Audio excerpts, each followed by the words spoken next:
English నేర్చుకోవడం అనర్గళంగా మాట్లాడడం మీ కల? వెంటనే కాల్ చేసి క్లాసెస్‌కి రిజిస్టర్ అవ్వండి. నమస్తే రమగారు. నమస్తే జయ.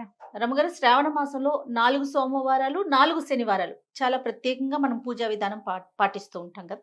ఏం చేయాలి? ఎలాంటి విధానాలు పాటించాలి రమగారు? దేశమంతా అంటే తెలుగు వాళ్ళంతా చేస్తారో చేయరో తెలియజేయాలి. శ్రావణ శనివారాలు విశేషమని కొందరిళ్లలో చేసుకుంటారు. శ్రావణ సోమవారాలు విశేషమని ఇంకొందరు చేసుకుంటారు. ఇవి కంపల్షన్ కాదు. మంగళవారం శుక్రవారం లాగా కాదు. మీకు అవకాశం ఉంటే చేసుకోవచ్చు. ఇవి పర్వదినాలు, మంచి రోజులు. శ్రావణమే అద్భుతమైన మాసం. అంతే. దేవి దేవతలు ప్రసన్నంగా ఉండే మాసం అని చెప్తారు. శ్రవణ నక్షత్ర సంబంధమైన మాసం. చంద్రుడు పౌర్ణమి నాడు శ్రవణ నక్షత్రంలో ఉంటాడు. శ్రవణంలో ఉండటం వల్ల శ్రావణం పేరు వచ్చింది. ఈ శ్రవణ నక్షత్రం ఎవరిది? వెంకటేశ్వర స్వామిది. అందుకని ఇక్కడ ప్రత్యేకంగా శనివారాలు చేసుకునే విధానం కనపడుతుంది. సోమవారాలు మనం ముందు మంగళవారం ఎలాగో గౌరీ పూజ చేస్తాం కాబట్టి సోమవారం నాడు శివ పూజ చేసుకుంటే మంచిది. ముందు సోమవారం గురించి చెప్తాం. కార్తీక సోమవారాలు ఎలా చేస్తామో ఇంచుమించుగా శ్రావణ సోమవారాలు కూడా అంతే విధానం.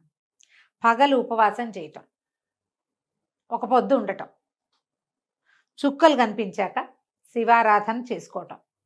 ఇంట్లో ఎవరికైనా శివాభిషేకం అలవాటు ఉన్న వాళ్ళు, ఇంట్లో అభిషేకం ఉండి పంచాయతనం ఉండి శివలింగాలే ఉండి అభిషేకం చేసుకుంటాం అనేవాళ్ళు ఉంటారు కదా. వాళ్ళ పద్ధతి ప్రకారం చేసుకునే వాళ్ళ కథ వేరు. ప్రత్యేకంగా కొంతమంది అలవాటు లేకపోయినా వీళ్ళు పెట్టుకుని చేసుకుంటారు. పొద్దున ఉదయకాలం అభిషేకం మంచిది.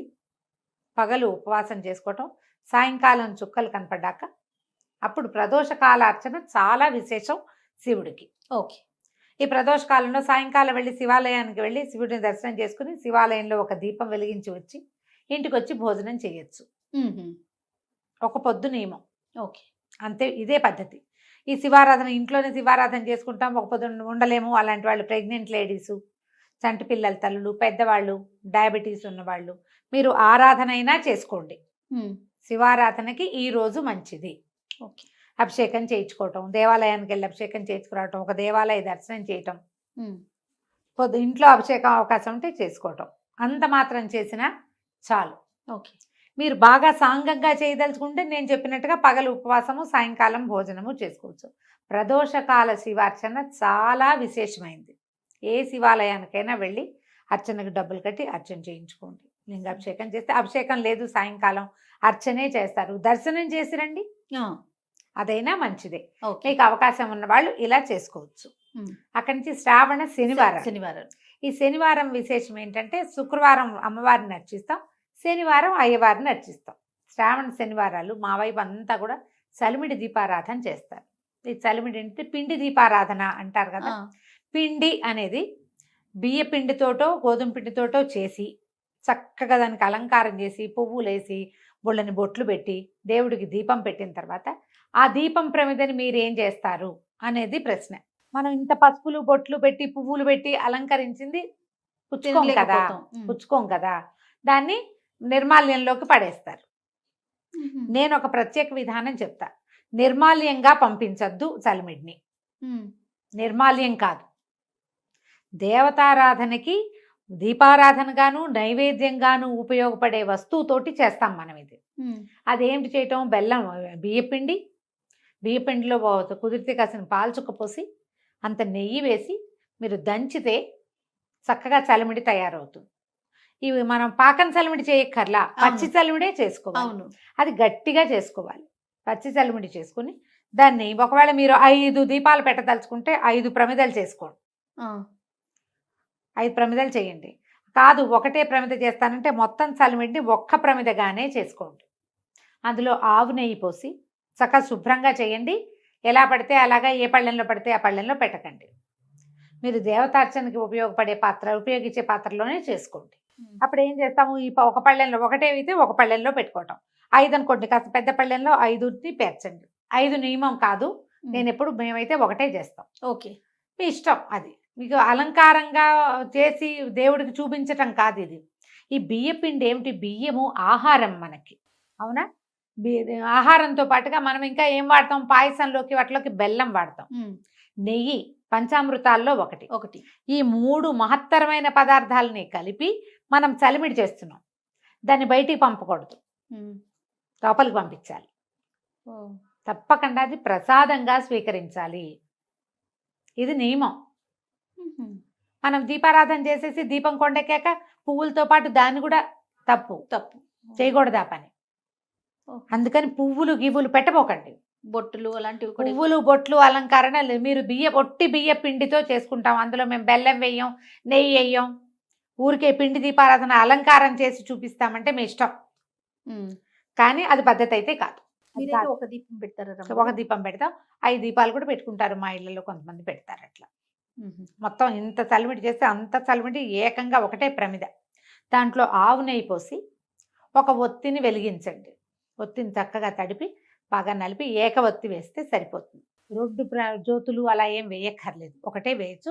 మీ ఇంట్లో ఒకవేళ 2 జ్యోతులు ఉండాలని పెద్దవాళ్ళు నియమం కనుక పెడితే 2 జ్యోతులు వేయండి. మీ ఇష్టం. మీ ఇంట్లో అలవాటుని బట్టి. ఒకటి వేస్తే సరిపోతుంది. అఖండం లాంటిది అనమాట ఇది. హుహు. పెట్టి వెలిగిస్తాం. వెంకటేశ్వర సుప్రభాతం దగ్గర మొదలుపెట్టి సుప్రభాతము, ప్రపత్తి, స్తోత్రము 3 చదువుకోండి. ఈ దీపం మీద మనం ఇంకా పళ్ళు పాయసం ఏమైనా చేస్తే అవి 4 పెట్టి దీపం వెలిగే దాని మీద పడకుండా కొంచెం యువతలుగా నీళ్లు చల్లి దీపాన్ని కూడా నివేదనగా సమర్పించండి. విడిగా ముందు ఒక దీపారాధన చేసుకుంటాం మనం. అవును. ఒక దీపం పెట్టుకున్నాక ఈ క్రియ చేస్తాం. దీపంతో సహా నివేదన చేసి స్వామివారికి చూపించి దీపం కొండెక్కిన తర్వాత అప్పుడు ఆ దీపం పెట్టిన చలిమిడిని నైవేద్యంగా మనం ప్రసాదంగా స్వీకరించాలి. ఒత్తి బాగా కాలుతుంది. ఆ కాలిన మాడిన చోట కొంచెమే మాడుతుంది, ఎక్కువ మాడదు, కొద్దిగా మాడుతుంది. మీరు ఒత్తి జాగ్రత్తగా పెట్టాలి. చక్కగా ఒత్తి తీసేసేయండి. అసలు శ్రావణ మంగళవారం నోలైతే ఒత్తి కూడా మింగేయాలని చెప్తారు, ఒత్తి పారేయకూడదని. ఆహా! అందుకని సన్నటి చక్కగా మంచి పత్తితోటి చేస్తారు వాటికి. శ్రావణ మంగళవారం ఒత్తులు పారేయకూడదు. ఓహ్! దీన్ని ఏం చేస్తారు, తులసమ్మలో పెట్టేయండి. మిగిలిన చలిమిడిని అందరికీ ప్రసాదంగా ఇచ్చేసేయండి దీపం పెట్టిన దాన్ని. శ్రావణ శనివారాలు వెంకటేశ్వర స్వామి తర్వాత ఇది నైవేద్యం అయిన తర్వాత మంగళాశాసనం చదువుకుంటాం కదా. అవును. మంగళహారతి ఇచ్చి మంగళాశాసనం మొత్తం చదువుకుని దండం పెట్టుకోండి. శ్రావణ సోమవారాలు, శ్రావణ శనివారాలు కూడా కామ్యాలు అంటే కోరిన కోరికలు తీర్చే రోజులు ఇవి. హుహు. ధర్మబద్ధమైన ఏ కోరిక మీరు కోరినా ఆ కోరిక తప్పకుండా నెరవేరుతుంది. ఓకే. మన అవకాశాన్ని బట్టి, అవసరాన్ని బట్టి, అలవాటుని బట్టి చేసుకోండి. ఒకవేళ ఇందులో మీరు భయపడడానికి కాంప్లికేటెడ్గా ఏదైనా చేసుకోవడానికి ఏమీ లేదు. కాంప్లికేటెడ్గా చేసుకోవద్దు దీన్ని. ఓకే. ఉపవాసం ఉంటారా రమ్మగారు? ఇప్పుడు అదే సోమవారం ఏమో పగలు ఉపవాసం, రాత్రి భోజనం చేస్తామా. ఈ వెంకటేశ్వర స్వామికి చేసేది పగలు చక్కగా షడ్రసోపేతంగా భోజనం చేసి రాత్రిపూట ఒక పొద్దుండండి. రాత్రిళ్ళు టిఫిన్ చేసుకోండి, అన్నం తినకండి. సాధారణంగా శనివారాలు మనం అట్లానే అలాగే చేస్తాం చేస్తాం. కాబట్టి అదే విధానం. శివుడికి చుక్కలు చూశాక తినాలి, విష్ణువుకి చుక్కలు చూశాక తినకూడదు. ఇంతే లెక్క. ఇలా చేసుకోవచ్చు. ఇప్పుడు ఇది ఖచ్చితంగా చేసి తీరవలసింది కాదు. ఒకవేళ చేసినా ఎలాగో ఏమిటోగా చేసేయాలనుకోవద్దు. ఎంత సింపుల్గా వీలైతే అంత సింపుల్గా సోమవారం నాడు శివ సంబంధమైన స్తోత్రాలు చదువుకోండి, శనివారం నాడు విష్ణు సంబంధమైన స్తోత్రాలు, విష్ణు సహస్రనామ పారాయణ అలాంటివి చేసుకోండి. ఉపవాసం ఉండగలిగితే ఉండండి, లేకపోతే లేదు. అభిషేకం చేయగలిగితే చేయండి, లేకపోతే లేదు. దీపం పెట్టగలిగితే పెట్టండి, లేకపోతే లేదు. ఈరోజు శివ సంబంధమైంది, ఈరోజు విష్ణు సంబంధమైంది అని మతి కలిగి ఉండి నమస్కారం చేసుకోండి. అదైనా మంచి ఫలితాన్నే ఇస్తుంది. మనకేం కావాలి చేయాలి లైఫ్కి? అంతే కదా రమ్మగారు. ఏదైనా మన జీవితానికి ఒక స్థిమితం కావాలి ఎవ్వరికైనా. అది ఇంత డబ్బులు వచ్చేవాడికి స్థిమితమే కావాలి, ఇంత వచ్చేవాడికైనా స్థిమితమే కావాలి, ప్రశాంతత అది లభిస్తుంది. అంతే కదా రమ్మగారు. అంతే, అది లభిస్తుంది. మామూలుగా ఈ రోజున వాయనం ఇవ్వచ్చు, ఎవరికైనా ఏదైనా తాంబూలం ఇవ్వచ్చు. ఏమి ఇచ్చుకోదలుచుకుంటే అది ఇచ్చుకోవచ్చు, మీ ఇష్టం. ఈ శ్రావణ శనివారాల్లో ఒక శనివారం శని త్రయోదశి కూడా వస్తుంది.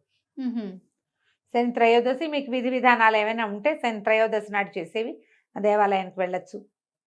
శనికి సంబంధించినవి ఏమైనా చేసుకోవచ్చు, ఇబ్బంది లేదు. రైట్ రమ్మగారు. నమస్తే. నమస్తే.